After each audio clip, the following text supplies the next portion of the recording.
Manson est sur toutes les lèvres.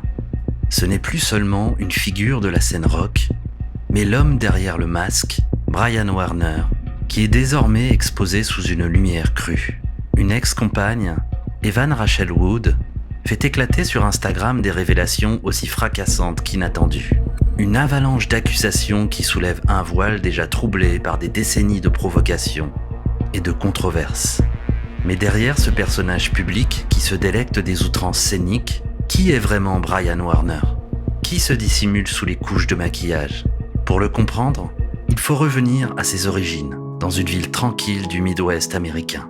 Brian naît le 5 janvier 1969 à Kenton, dans l'Ohio. Une bourgade d'apparence paisible où il grandit sous le toit familial aux côtés d'un père, Hugh Warner, vétéran du Vietnam à l'humour grivois et malaisant, et d'une mère, Barbara Wire, femme au foyer dévouée mais super protectrice.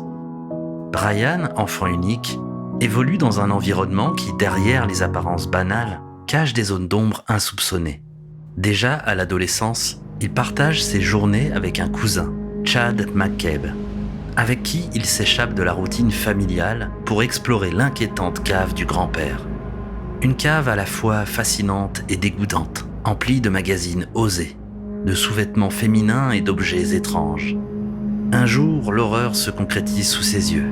Il surprend le grand-père en pleine action solitaire, dissimulant des soupirs derrière les cliquetis d'un train électrique.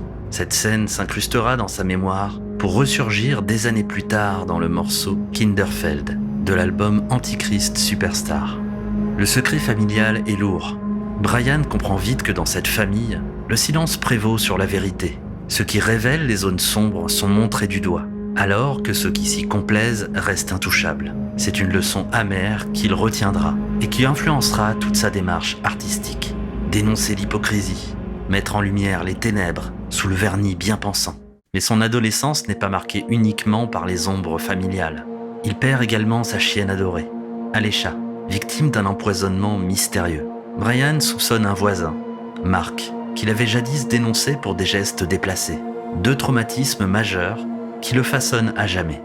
À l'école chrétienne de Canton, où ses parents l'ont inscrit, Brian subit la rigidité religieuse. On y évoque en permanence l'apocalypse imminente, les élus portant le chiffre de la bête et les damnations éternelles. Ces discours apocalyptiques obsèdent le jeune garçon, nourrissant chez lui des angoisses nocturnes et un rapport torturé à la religion. La peur de devenir lui-même l'antéchrist le hante. Marginalisé, moqué, il recherche à se faire renvoyer de l'établissement en multipliant les provocations. Vol, distribution de bonbons interdits, création d'un fanzine rempli d'illustrations obscènes et des textes irrévérencieux. Son talent artistique naissant s'exprime dans ses pages, mais aussi dans ses provocations qui déstabilisent l'autorité. Il va jusqu'à placer dans le tiroir d'une enseignante, parmi les pages de sa Bible, un objet trouvé dans la cave de son grand-père. En parallèle, Brian découvre le heavy metal grâce à son père, qui l'emmène voir un concert de Kiss à l'âge de 10 ans. Un choc visuel et sonore qui l'obsède. Puis viennent Black Sabbath, Alice Cooper. La soi-disant musique du diable devient pour lui une révélation. Son goût pour l'androgyne, le sombre et le provoquant se forge alors. Il recouvre sa chambre de posters, se maquille, se fait pousser les cheveux, porte des boucles d'oreilles, comme ses idoles. Lycéen au Glen Oak High, il accumule les complexes. Une coupe de cheveux hasardeuse, une acné persistante. Son premier rapport sexuel est maladroit, sur un terrain de baseball désert. Il découvre également le cannabis et par curiosité s'initie à l'occulte dans la chambre secrète du frère d'un ami. La famille déménage à Fort Lauderdale, en Floride. Brian s'inscrit au Broward Community College, suit des cours de théâtre et de journalisme, et travaille dans une boutique de disques, d'où il sera renvoyé pour ses retards et ses petits larcins. Mais il ne se décourage pas. Ses poèmes et nouvelles qu'il soumet à des magazines locaux restent sans réponse. Il persiste et devient rédacteur dans un petit canard musical. Grâce à son audience et ses mensonges sur son CV, il grimpe les échelons et décroche un poste de rédacteur en chef pour la revue 25th Parallel. C'est là qu'il croise sur la route Trent Reznor, leader de Nine Inch Nails, dont il partage l'univers musical sombre et industriel. Cette rencontre est un déclic. car Brian comprend qu'il ne veut pas rester journaliste. Il veut devenir l'artiste qui l'interroge. L'idée de vengeance, de revanche sur ceux qui l'ont rejeté, germe. Dans les clubs underground de Fort Lauderdale, il déclame ses poèmes sur scène. Sa voix grave attire l'attention, mais il n'a pas encore de groupe, ne joue d'aucun instrument et garde en mémoire une peur panique de la scène depuis un traumatisme scolaire. Pourtant, il persévère. Il choisit son pseudonyme, Marilyn Manson. Glamour et horreur, icône et tueur, un manifeste. C'est ainsi qu'émerge Marilyn Manson and the Spooky Kids, où chaque membre adopte un pseudonyme hybride, combinant une starlette et un tueur en série. La première prestation a eu lieu en avril 1990, devant une poignée de curieux. Brian crache ses poèmes sur le micro, dégoulinant de sueur et de provocation. La sensation d'être sur scène, les applaudissements, lui procurent une ivresse incomparable. Ce sera alors le début d'une ascension marquée par la provocation, l'excès et un goût affirmé pour le scandale. Au lendemain de ce premier concert, le line-up évolue rapidement. Brian Warner, alias Marilyn Manson, voit certains membres le quitter ou être remplacés.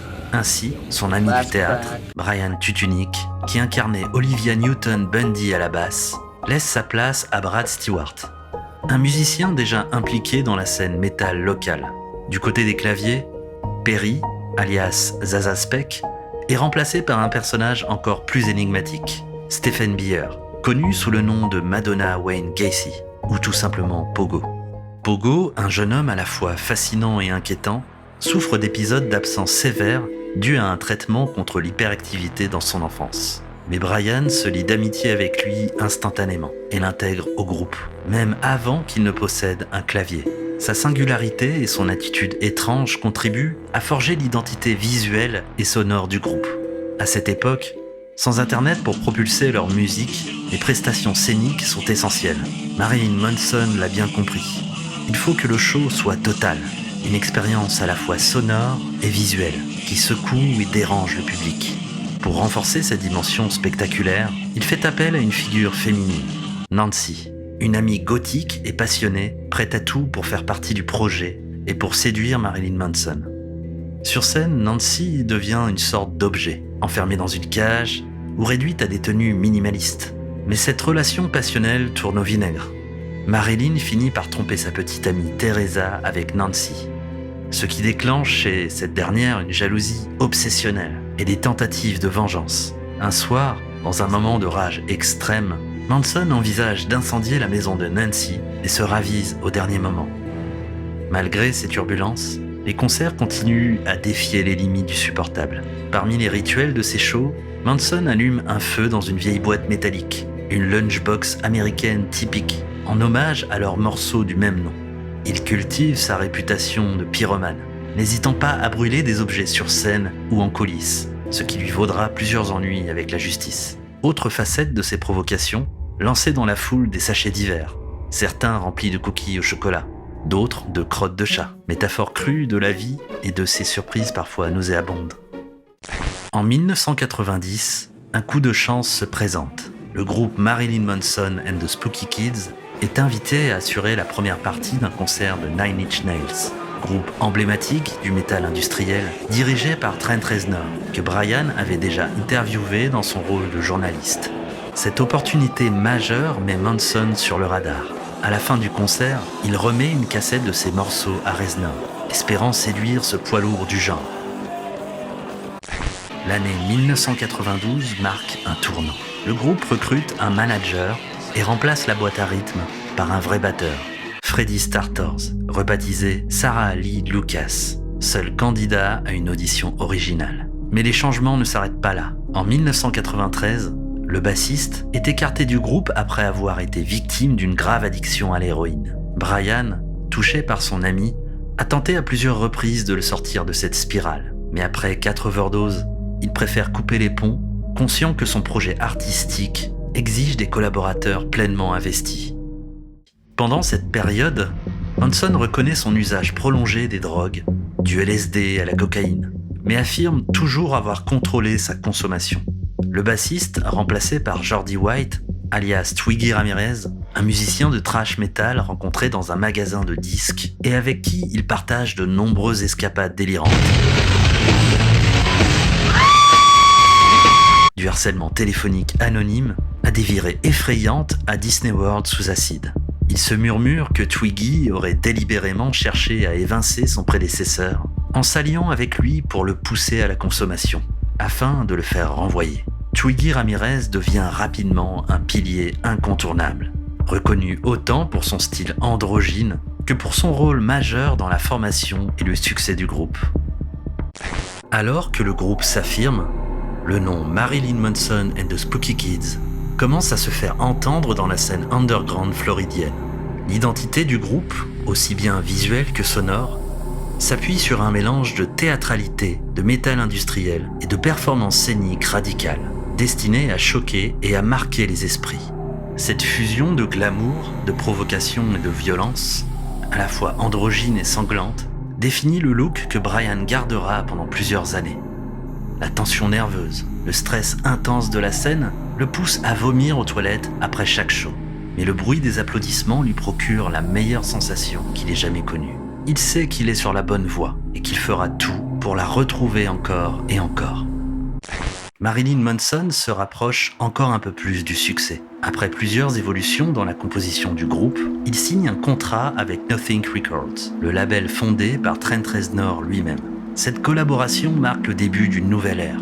Reznor n'est pas seulement un mentor, il est devenu un véritable ami. Les deux hommes partagent une fascination pour les ténèbres et les marges de la société. À Los Angeles, Reznor vient d'acquérir une maison célèbre pour son passé sinistre. C'est là que Charles Manson et sa secte avaient orchestré les meurtres de Sharon Tate et d'autres victimes en 1969. Ce lieu chargé d'ombre devient un studio où Trent Reznor et Marilyn Manson travaillent côte à côte. L'ambiance est électrique, entre excès de drogue, orgies débridées et une atmosphère presque surnaturelle. Une anecdote raconte qu'au cours du mixage d'un morceau de la chanson Monkey, des samples de Charles Manson apparaissent. Mystérieusement dans la piste, le lendemain, ces sons ont disparu, renforçant la légende autour du duo. En 1994 sort Portrait of an American Family, le premier album studio du groupe. Il est enregistré dans ce même studio, empreint d'histoire et de symboles sombres. L'album séduit par son univers à la fois provocateur et mélodique, mais surtout pour ses textes riches en critiques sociales et en souvenirs personnels. Le clip de Lunchbox illustre parfaitement cette ambiance, montrant un petit garçon maltraité à l'école, qui se venge avec une boîte métallique, la fameuse Lunchbox, transformée en arme. Cette année-là, Marilyn Manson se fait également connaître en accompagnant Nine Inch Nails lors de la tournée Self-Destruct Tour, assurant la première partie. Sur scène, son charisme et ses performances spectaculaires détonnent. Le décor est fait de croix inversées, de costumes sombres et de gestes audacieux. C'est à ce moment que le chanteur devient une véritable sensation médiatique.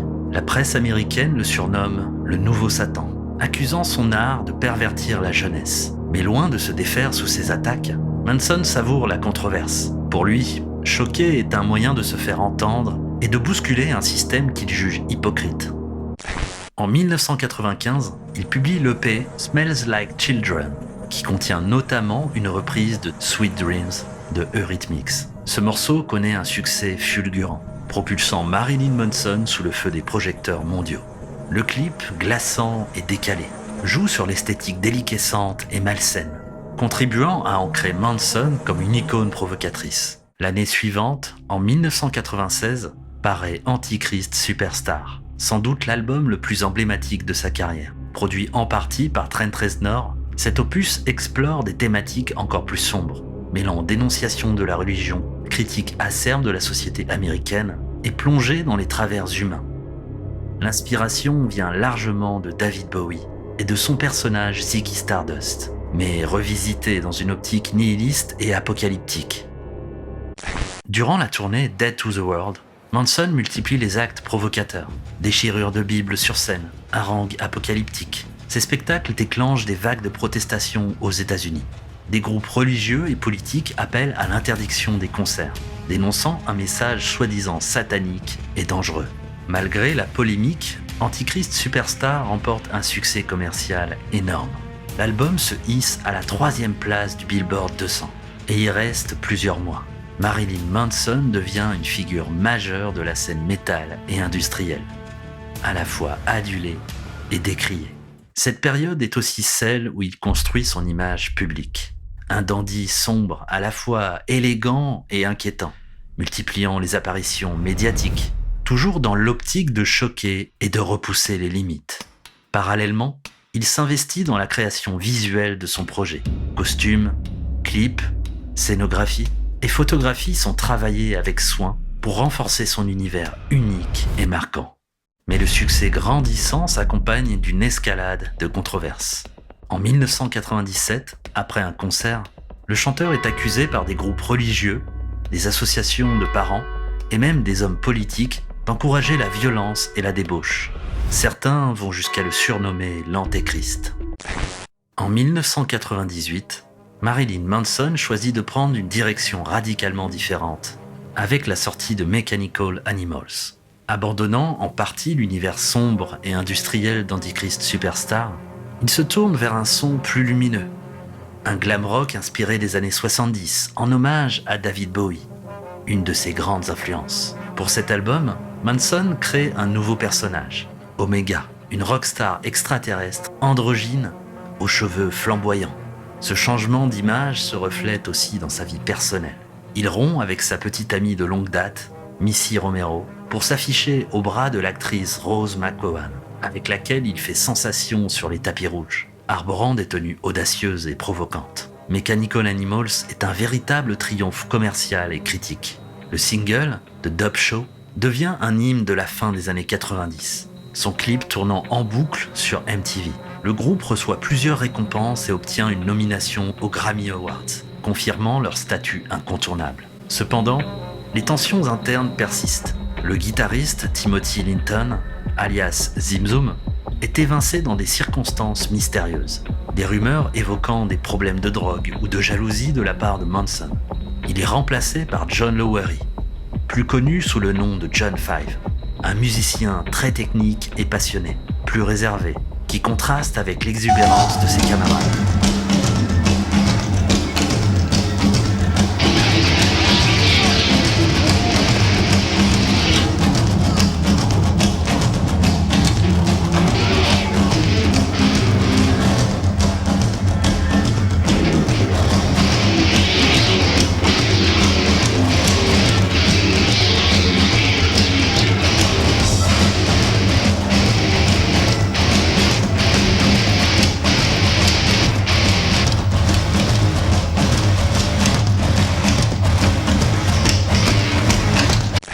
La tournée Mechanical Animals est aussi spectaculaire que controversée. Manson multiplie les performances théâtrales, vêtues de corsets et de combinaisons argentées. Ses plateformes boots vertigineuses lui donnant une allure presque inhumaine. En route, la tournée est marquée par des tensions, notamment avec le groupe Hall de Courtney Love, dont les rapports avec Manson sont particulièrement houleux. Lors d'un concert, Manson se blesse gravement à la jambe après une chute, ce qui le contraint à annuler plusieurs dates. Mais c'est un événement tragique qui va bientôt plonger l'Amérique dans l'horreur et jeter une ombre sur la carrière de Marilyn Manson. Le 20 avril 1999, deux lycéens, Eric Harris et Dylan Klebold, ouvrent le feu dans leur école à Columbine, dans le Colorado.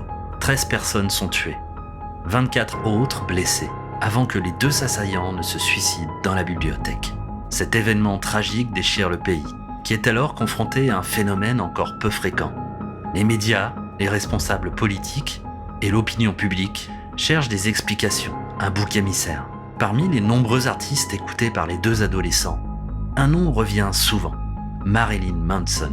En raison de son image provocatrice et sulfureuse, il devient la cible idéale pour cristalliser les peurs. Manson est désigné coupable par la presse conservatrice. Le chanteur annule alors les dernières dates de sa tournée en hommage aux victimes et s'exprime publiquement dans le documentaire Bowling for Columbine de Michael Moore en 2002. Dans cet entretien, il dénonce la récupération médiatique de l'affaire pour masquer d'autres scandales.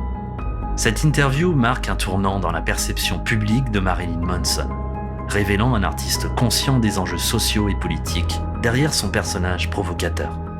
Après la tempête Columbine, Marilyn Manson s'engage dans une nouvelle phase artistique, cherchant à réinventer son style tout en conservant sa singularité provocatrice. En 2000, il publie Hollywood, In the Shadow of the Valley of Death, un album concept sombre et intense. Il y arbore avec virulence les thèmes de la religion, des médias, de la célébrité et des luttes personnelles. L'album, tout en étant une réponse directe à ses détracteurs, révèle une facette plus politique et introspective de l'artiste. Malgré un accueil critique généralement favorable, Hollywood ne rencontre pas le même succès commercial que Mechanical Animals. Pourtant, il affirme la place de Manson comme une figure majeure du rock et du métal, toujours prêt à choquer et à bousculer les normes. En 2003, il revient avec The Golden Age of Grotesque, un album inspiré par l'esthétique cabaret et burlesque des années 20 et 30. Le son est théâtral, les performances scéniques plus élaborées, marquées par un style visuel flamboyant et outrancier. La tournée qui suit, bien que mitigée en termes de succès commercial, renforce la stature iconique de Manson. À cette époque, Marilyn Manson ne se limite plus à la musique. Il s'essaie au cinéma, jouant dans plusieurs films, souvent dans des rôles secondaires ou atypiques. Parallèlement, il développe une activité de peintre, exposant ses œuvres dans diverses galeries, révélant un artiste polymorphe.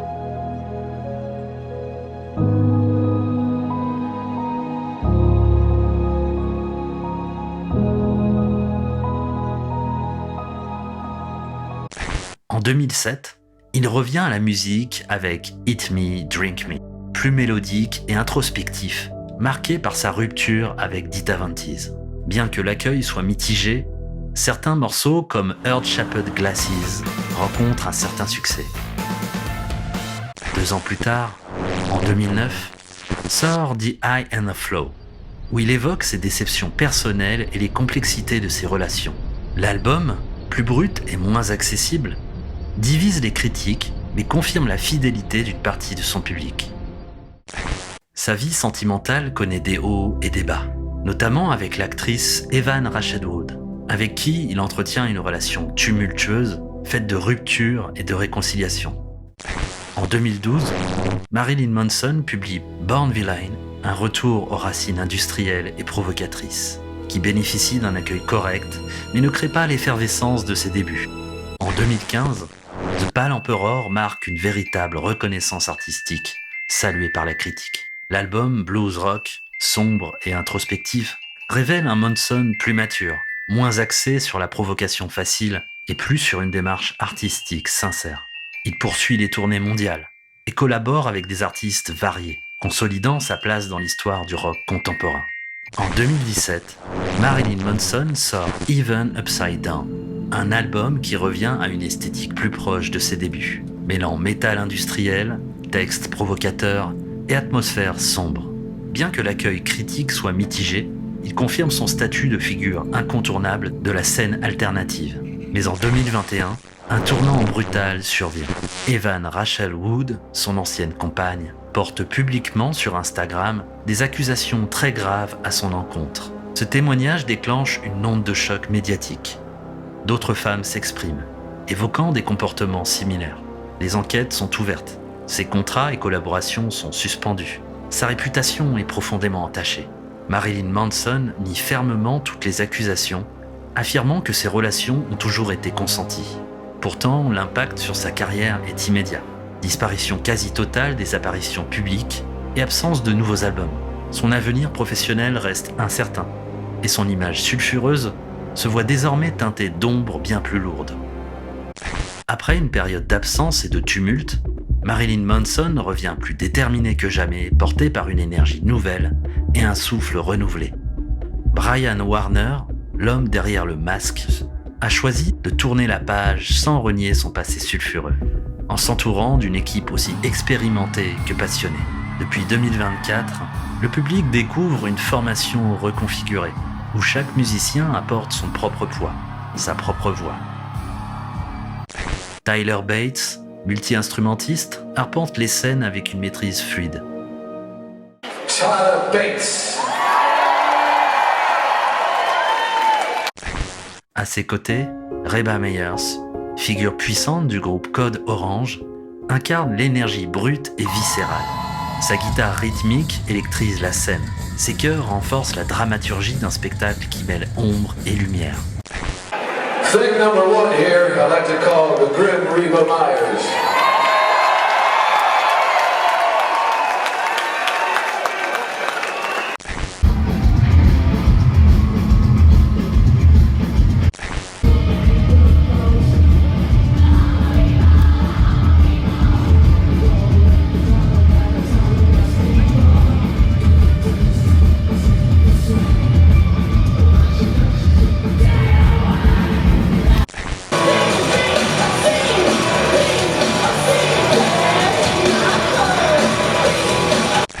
À la basse, Matthew Montgomery, alias Piggy D, insuffle profondeur et rythme.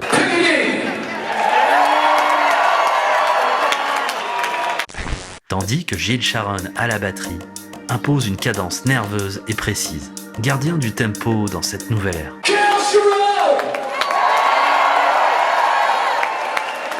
Leur synergie fait vibrer un public avide de renouer avec cette légende de la provocation et du chaos contrôlé. Sorti en novembre 2024, One Assassination Under God Chapter 1 est plus qu'un simple album. C'est une déclaration. Dans cette nouvelle page de son histoire, Marilyn Manson ne cherche pas seulement à retrouver ses fidèles. Il veut aussi séduire une génération nouvelle, réconcilier passé et présent, et réaffirmer sa place dans l'univers tumultueux du rock alternatif. Une renaissance sous tension, un spectacle où l'ombre du passé côtoie la promesse d'un futur incertain mais vibrant. Malgré les controverses, malgré les chutes et les blessures, Marilyn Manson reste avant tout un artiste profondément visionnaire.